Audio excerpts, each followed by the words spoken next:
In this diagram, a smaller circle ABTS, well, that's that, and a bigger circle BDRT are given. BT is a common chord, so they are referring to this. Here's our common chord. Straight lines STD and ATR are drawn.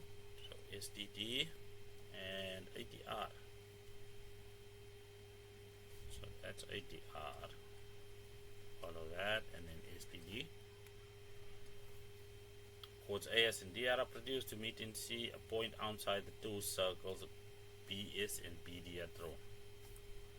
Angle A has parameter X attached to it, and then Y is at R1.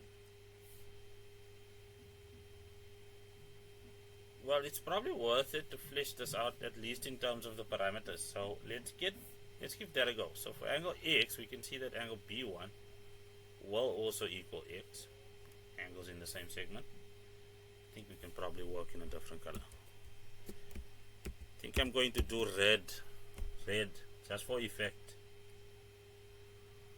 Okay, so angles in the same segment would do over there.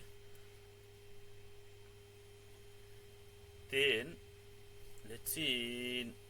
Well, we're just given chords and there are no tangents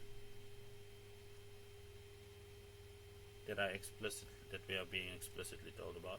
So angle R1 to B2, that's going to equal Y. That's just the external angle of a cyclic quad.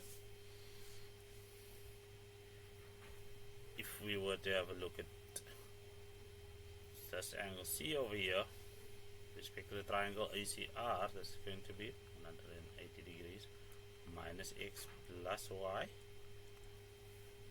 Now I'm giving a reason another angle equal to, so that would be angle B1 is equal to X, Y,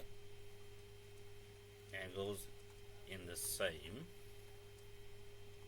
segment, and then for Y we are dealing with angle B2.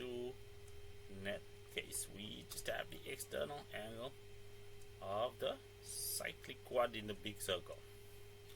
Now prove that SCDB is a cyclic quadrilateral.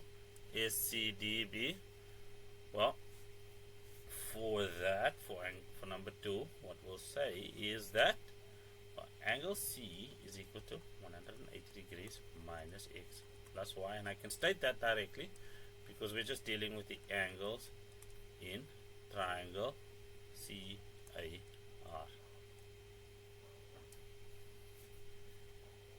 So we can say that angle B, which is this angle right over there, and I do mean the entire angle, plus angle C will equal X plus Y plus 180 degrees minus X plus Y. Now that's observational. I'm quite literally just reporting what I see, so that's why. No reason. So that's just equal to 180 degrees. Therefore, SCDB is concyclic. Y, the opposite, the converse of supplementary opposite angles. That's what I use. That's my converse reasoning, and that is good enough. If it is further given that angle T2 is 30 degrees and AST is 100 degrees. Whoa. So, angle D2, where are you? D2, 30 degrees. And then angle AST, so that one right over there is 100 degrees.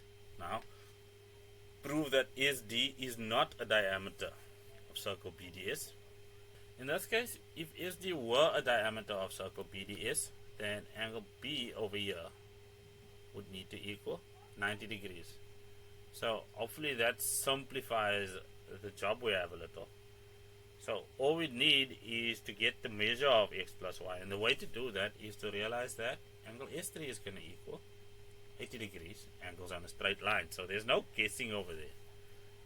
But if we notice now, we already have D2, which means that these two angles, when added together, give us 110 degrees, making angle C 70, and then making x plus y.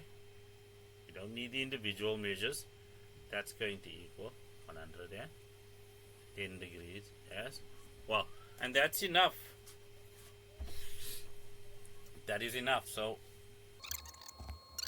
we will say that angle S3 is equal to, well, 80 degrees. It's just going to be angles on a straight line.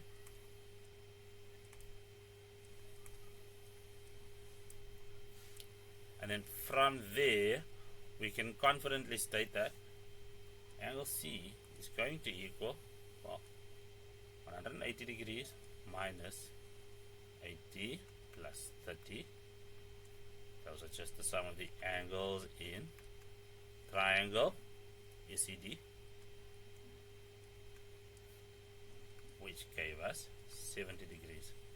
Therefore, angle B is equal to 180 degrees minus that 70 degrees here at angle C.